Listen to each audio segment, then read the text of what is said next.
Picture this, it's the year 1307, and one of the most powerful kings in Europe, Edward II of England, is whispering sweet nothings to his closest companion, Piers Gaveston, in a candlelit royal chamber.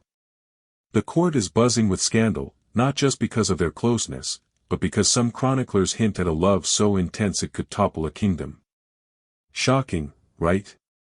In a world ruled by strict religious codes and brutal punishments, how could such relationships exist?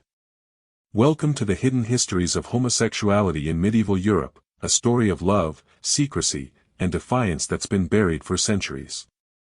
Stick around, because this is going to blow your mind. Part 1: Medieval Society and Sexuality. To understand homosexuality in medieval Europe, we need to get the lay of the land.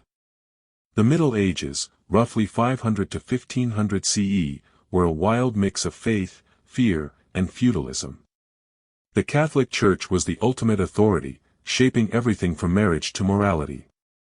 Sex was a big deal, mostly because it was supposed to happen only between a man and a woman, and only for making babies.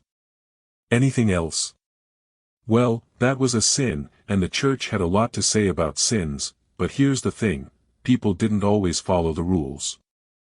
Medieval Europe was a patchwork of cultures, Vikings in the north, Byzantines in the east, Islamic kingdoms in Spain, and attitudes toward sexuality varied.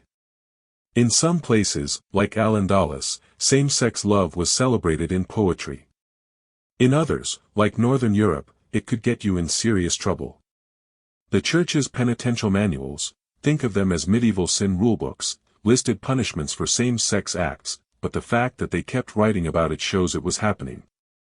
A lot. Let's talk numbers for a second.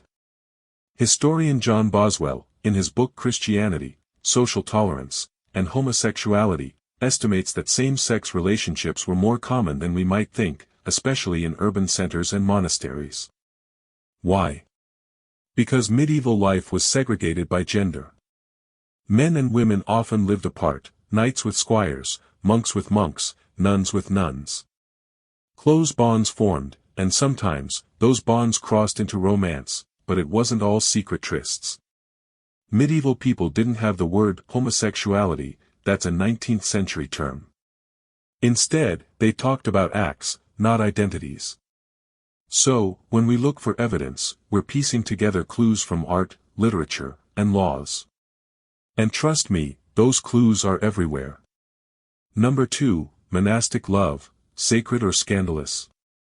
Let's start in the monasteries, because, wow, there's a lot to unpack here. Monasteries were like the ultimate medieval safe spaces, men living together, praying together, and sometimes, loving together. The Church was all about celibacy, but human nature had other ideas. Monks wrote letters and poems to each other that sound straight out of a romance novel. Take Ellard of Rievaulx, a 12th century monk. His writings on spiritual friendship are so tender, some historians, like Boswell, argue they hint at something deeper.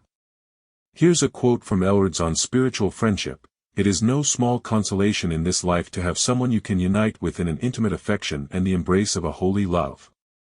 Sounds pretty intense, right?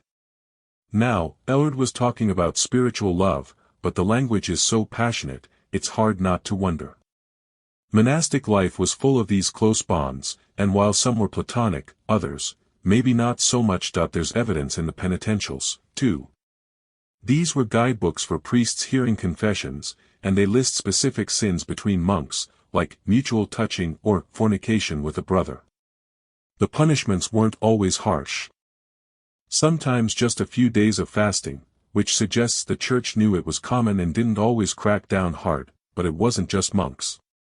Nuns had their own stories. Letters between women in convents, like those preserved in 12th century Germany, talk about special friendships, with language that's, frankly, super romantic. One nun wrote to another, "My heart is yours, and yours is mine." The Church didn't always know how to handle this, but these relationships gave women a space to express love in a world that restricted their choices. Part 3, Royal Courts and Forbidden Loves. Now, let's head to the royal courts, where things get juicy. Medieval kings and nobles were all about power, but love could complicate things. Enter Edward II of England and Piers Gaveston. If you've seen Braveheart, not exactly a history textbook, I know. You might remember Edward as the guy with a messy personal life. The real story is even wilder. Edward and Piers were inseparable. Chroniclers like the author of the Vita Edwardi Secundi wrote that Edward loved Piers beyond measure. They exchanged gifts, threw lavish parties, and basically acted like a couple in a way that made the nobility furious. Was it romantic? We can't say for sure, medieval writers didn't spell it out, but the language is suggestive. When Piers was exiled, and later killed, Edward was devastated, and his reign never recovered. Then there's Richard the Lionheart, the warrior king of the Third Crusade. He had a super close relationship with King Philip II of France. A chronicler, Roger of Howden, noted they shared a bed and were united in love. Now, sharing a bed was normal for allies back then, but the way it's described raises eyebrows. Richard never had kids with his wife, Berengaria, which fueled rumors even in his lifetime. These stories show how same-sex bonds in royal courts could be both celebrated and dangerous. Nobles used rumors of unnatural love to undermine kings, but the relationships themselves were often open secrets. Love was power, and power was risky. Part 4, Literature and Art, Coding Love in Plain Sight. If you want to find same-sex love in medieval Europe, look at the art and literature. Poets and artists were masters at hiding things in plain sight. Take the troubadours, those wandering singers of southern France. Their poems about courtly love weren't just for ladies, some were dedicated to men, with flowery language about devotion and desire. A 12th-century poet, Bernard de Ventadorn, wrote lines like, "My heart is captive to his beauty," and scholars debate whether he was a knight or a metaphor. Then there's medieval art. Ever notice how some saints in manuscripts look super androgynous? Take Saint Sebastian, the shirtless martyr pierced with arrows. His images were a hit in the later Middle Ages, especially among men who saw him as both holy and, well, hot. Art historian Richard Kay argues Sebastian became a kind of queer icon, with his beauty celebrated in ways that went beyond religion. Manuscripts are full of these coded images. Illuminations show knights embracing, monks holding hands, or even two men kissing under a tree. Were these just symbols of friendship? Maybe. But the repetition suggests something more. In Byzantine art, same-sex couples were sometimes depicted as sworn brothers, a ritual that some scholars, like John Boswell, compare to early same-sex unions. Part 5, Punishment and Persecution, Dark Realities. Okay, let's address the elephant in the room. The church and the law weren't exactly chill about same-sex relationships. By the 13th century, the church started cracking down harder. The Third Lateran Council in 1179 called same-sex acts against nature, and by the 14th century, secular laws in places like Florence and Venice imposed harsh penalties, fines, exile, or even execution in extreme cases. But here's the kicker: enforcement was spotty. In rural areas, people often looked the other way. In cities, though, accusations of sodomy became a political weapon. In 1308, the Knights Templar were accused of all sorts of things, including same-sex acts, as a way to justify disbanding their order and seizing their wealth. It was less about morality and more about power. Still, life for those caught could be brutal. In 1327, a man in Bologna was burned at the stake for sodomitical acts, according to court records. But these cases were rare. Historian Michael Gudich notes that fewer than 1% of legal cases in major cities involved same-sex charges. The real danger was social stigma. Being labeled a sodomite could ruin your reputation, even if you weren't prosecuted.